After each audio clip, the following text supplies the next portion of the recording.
माननीय श्री रामनाथ कोविंद जी, उपराष्ट्रपति श्री एम वेंकैया नायडू जी, प्रधानमंत्री श्री नरेंद्र मोदी जी, लोकसभा के स्पीकर श्री ओम बिरला जी, चीफ जस्टिस एन.वी. रमन्ना जी, सम्मानित सांसदगण, अन्य महानुभावों, देवियों और स्वजनों तथा मेरे प्यारे देशवासियों, सभी को जोहार।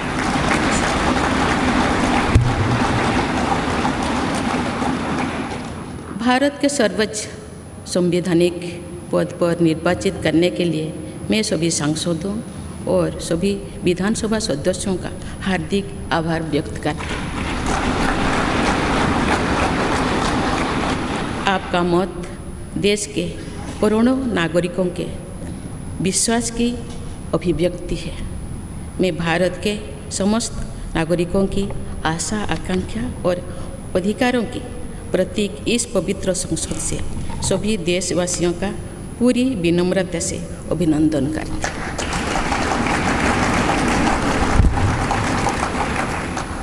आपकी आत्मीयता, आपका विश्वास और आपका सहयोग मेरे लिए इस नए दायित्व का निभाने में मेरी बहुत बड़ी ताकत रहेगी। मुझे राष्ट्रपति के रूप में देश ने एक ऐसे महत्वपूर्ण कालखंड में चुना है जब हम अपनी आज़ादी का अमृत महोत्सव मना रहे हैं।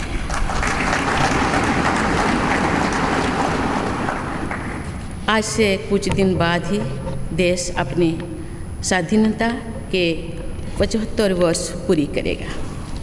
ये भी एक संयोग है कि जब देश अपनी आज़ादी के 50वें वर्ष का पर्व मना रहा था तभी मेरे राजनीतिक जीवन की शुरुआत हुई थी। और आज आज़ादी के 75वें वर्ष में मुझे ये नया दायित्व मिला है। ऐसे ऐतिहासिक समय में जब भारत अगले 25 वर्षों के विजन को हासिल करने के लिए पूरी ऊर्जा से जुटा हुआ है, मुझे ये जिम्मेदारी मिलना मेरा बहुत बड़ा सौभाग्य है। मैं देश की ऐसी पहली राष्ट्रपति भी हूँ जिसका जन्म आज़ाद भारत में हुआ है। हमारे स्वाधीनता सेनानियों ने आज़ाद हिंदुस्तान के हम नागरिकों से जो अपेक्षाएं की थी उनकी पूर्ति के लिए इस अमृत काल में हमें तेज गति से काम करना होगा। इन 25 वर्षों में अमृत काल की सिद्धि का रास्ता 2 पटरी पर आगे बढ़ेगा, सबका प्रयास और सबका कर्तव्य। भारत के उज्जवल भविष्य की नई विकास यात्रा हमें सबके प्रयास से करनी है, कर्तव्य पथ पर चलते हुए करनी ही है। कल यानी 26 जुलाई को कारगिल विजय दिवस भी है। ये दिन भारत की सेनाओं के शौर्य और संयम दोनों का ही प्रतीक है।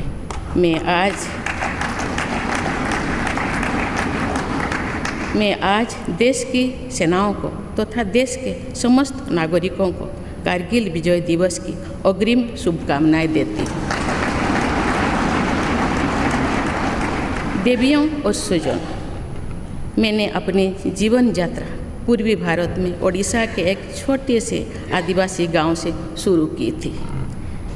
मैं जिस पृष्ठभूमि से आती हूँ वहाँ मेरे लिए प्रारंभिक शिक्षा प्राप्त करना भी एक सपने जैसा ही था, लेकिन अनेक बाधाओं के बावजूद मेरा संकल्प दृढ़ रहा और मैं कॉलेज जाने वाली अपने गांव की पहली बेटी थी।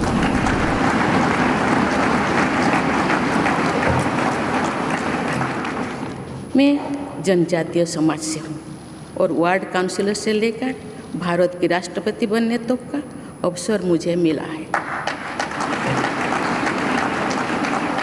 ये लोकतंत्र की जननी भारतवर्ष की महानता है। ये हमारे लोकतंत्र की ही शक्ति है कि उसमें एक गरीब घर के पैदा होने बेटी, दूर सुदूर आदिवासी क्षेत्र में पैदा हुई बेटी भारत के सर्वोच्च संवैधानिक पद तक पहुंच सकते हैं। राष्ट्रपति के पद पहुंचना मेरी व्यक्तिगत उपलब्धि नहीं है, ये भारत की प्रत्येक गरीब की उपलब्धि है।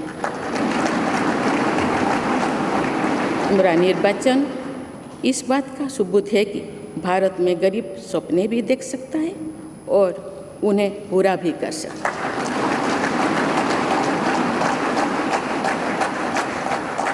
और ये मेरे लिए बहुत संतोष की बात है कि जो सदियों से वंचित रहे, जो जीवन विकास के लाभ से दूर रहे, वे गरीब, दलित, पिछड़े तथा आदिवासी मुझे ये अपना प्रतिबिंब देख सकते हैं। मेरे इस निर्वाचन में देश के गरीब व का आशीर्वाद शामिल है। देश की करोड़ों महिलाओं और बेटियों के सपनों और सामर्थ्य की झलक है। मेरे इस निर्वाचन में पुराने लीग से हटकर नए रास्ते पर चलने वाले भारत के आज के युवाओं का साहस भी शामिल है। ऐसे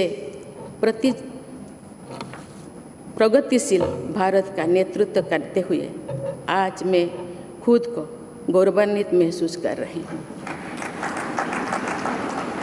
मैं आज समस्त देशवासियों को, विशेषकर भारत के युवाओं को तथा भारत की महिलाओं को ये विश्वास दिलाती हूँ कि इस पद पर कार्य करते हुए मेरे लिए उनके हित सर्वोपरि होंगे। देवियों और स्वजनों, मेरे सामने भारत के राष्ट्रपति पद की ऐसी महान विरासत है जिसने विश्व में भारतीय लोकतंत्र की प्रतिष्ठा का निरंतर मजबूत किया है। देश के प्रथम राष्ट्रपति डॉक्टर राजेंद्र प्रसाद से लेकर श्री रामनाथ कोविंद जी तक अनेक विभूतियों ने इस पद को सुशोभित किया है। इस पद के साथ साथ देश ने इस महान परंपरा के प्रतिनिधित्व का दायित्व भी मुझे सौंपा है। संविधान के आलोक में मैं पूरी निष्ठा से अपने कर्तव्यों का निर्वहन करूंगी। मेरे लिए भारत के लोकतांत्रिक सांस्कृतिक आदर्श और सभी देशवासी हमेशा मेरे ऊर्जा के स्रोत रहेंगे। देवियों और स्वजनों, हमारे संवैधानिक संग्राम में, स्वाधीनता संग्राम में एक राष्ट्र के तौर पर भारत की नई यात्रा की रूपरेखा तैयार की है। हमारा स्वाधीनता संग्राम उन संघर्षों और बलिदानों की अविरल धारा है जिसने आज़ाद भारत के लिए कितनी ही आदर्शों और संभावनाओं की सिंचा था। पूज्य बापू ने हमें स्वराज, स्वदेशी, स्वच्छता और सत्याग्रह द्वारा भारत के सांस्कृतिक आदर्शों की स्थापना का मार्ग दिखाया था। नेताजी सुभाष चंद्र बोस, नेहरू जी, सरदार पटेल, बाबा साहेब अम्बेडकर, भगत सिंह, सुखदेव, राजगुरु, चंद्रशेखर आज़ाद जैसे अनगिनत स्वाधीनता सेनानियों ने हमें राष्ट्र की स्वाभिमान को सर्वोपरि रखने की शिक्षा दी थी। रानी लक्ष्मीबाई, रानी वेलु नाचियार, रानी गाईदिन्लु और रानी चेन्निमा जैसी अनेकों वीरांगनाओं ने राष्ट्र इच्छा और राष्ट्र निर्माण में नारी शक्ति की भूमिका को नई ऊर्जा दी है। संथाल क्रांति, पाइक क्रांति से लेकर कोल क्रांति और भील क्रांति ने स्वतंत्रता संग्राम में आदिवासी योगदान को और सशक्त किया। सामाजिक उत्थान एवं देश प्रेम के लिए धरती आबा भगवान बिरसा मुंडा जी के बलिदान से हमें प्रेरणा मिली थी।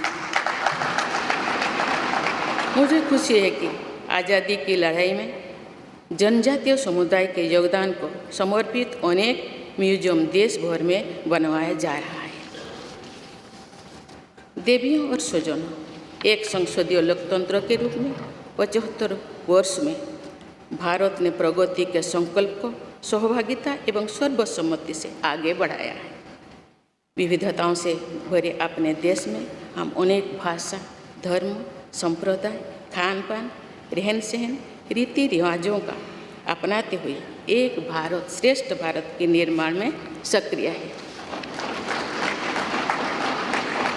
आज़ादी के 75वें वर्ष के अवसर पर आया है अमृतकाल। भारत के लिए नए संकल्पों का कालखंड है।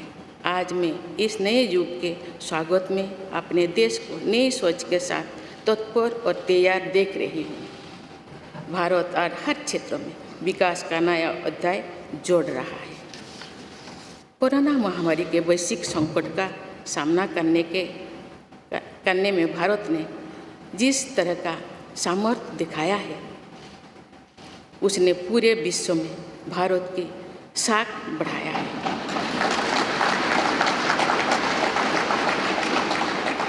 हम हिंदुस्तानियों ने अपने प्रयासों से न सिर्फ इस वैश्विक चुनौती का सामना किया, बल्कि दुनिया के सामने नए मापदंड भी स्थापित की।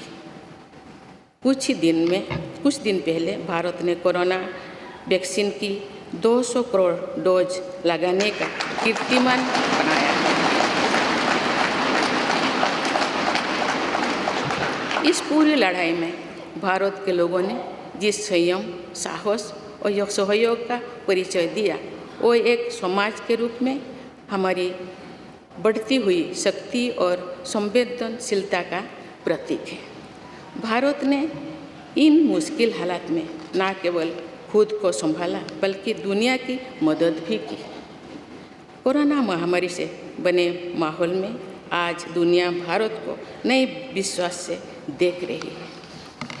दुनिया की आर्थिक स्थिरता के लिए, सप्लाई चेन की सुगमता के लिए और वैश्विक शांति के लिए दुनिया को भारत से बहुत उम्मीदें हैं। आगामी महीनों में भारत अपनी अध्यक्षता में G20 ग्रुप की मेजबानी भी करने जा रही है।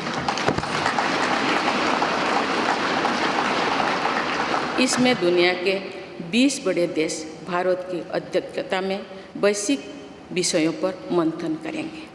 मुझे विश्वास है भारत में होने वाले इस मंथन से जो निष्कर्ष और नीतियाँ निर्धारित होंगे, उनसे आने वाले दशकों की दिशा तय होगी। देवियों और स्वजनों, दशकों पहले मुझे रायरंगपुर में श्री अरबिंदो इंटीग्रल स्कूल में शिक्षक के रूप में कार्य करने का अवसर मिला था। कुछ ही दिनों के बाद श्री अरबिंदो जी की 150वीं जन्म जयंती मनाई जाएगी। शिक्षा के बारे में श्री अरबिंदो के विचारों ने मुझे निरंतर प्रेरित किया है। जनप्रतिनिधि के रूप में विभिन्न पदों पर कार्य करते हुए और फिर राज्यपाल के रूप में भी मेरा शिक्षण संस्थानों के साथ सक्रिय जुड़ाव रहा है। मैंने देश के युवाओं के उत्साह और आत्मबल को करीब से देखा है।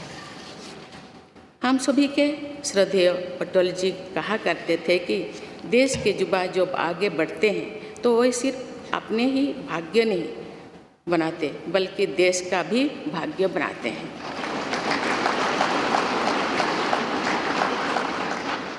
आज हम इसे सोच होते देख रहे हैं।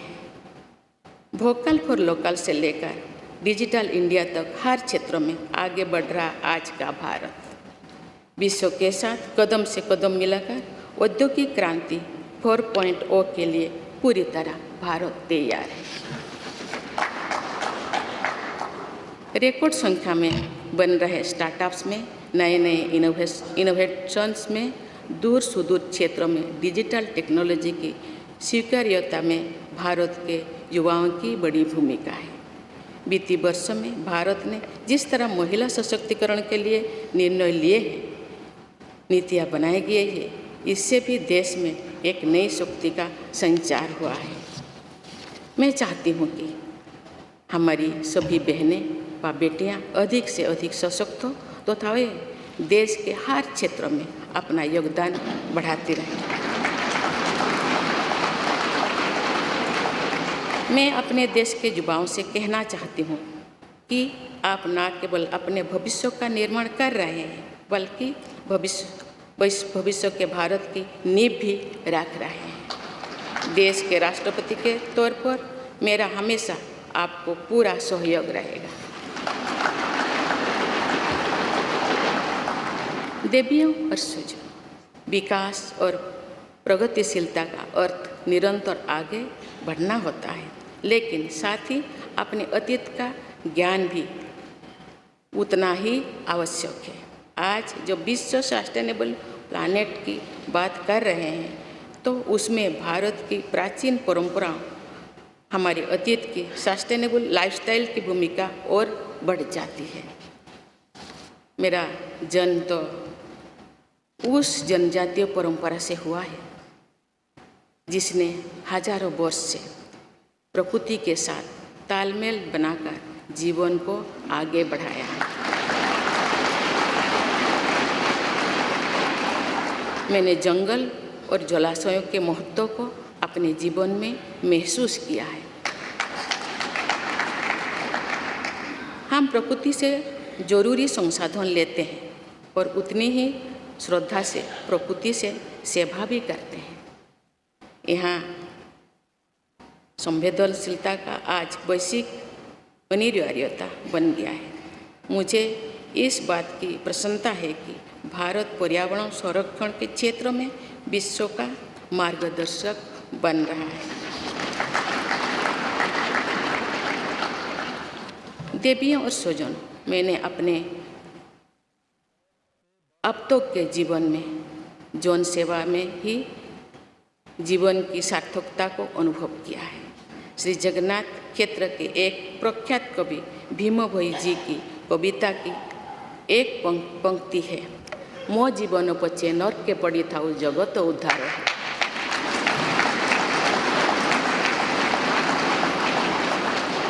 अर्थात अपने जीवन के हित और हित से बड़ा जगत कल्याण के लिए कार्य करना होता है। जगत कल्याण की इसी भावना के साथ मैं आप सब के विश्वास पर खरा उतरने के लिए पूरी निष्ठा व लगन से काम करने के लिए सदैव तत्पर रहूँगी। आइए हम सभी एकजुट होकर समर्पित भाव से कर्तव्य पथ पर आगे बढ़े तथा वैभवशाली व आत्मनिर्भर भारत का निर्माण करें। धन्यवाद। जय हिंद।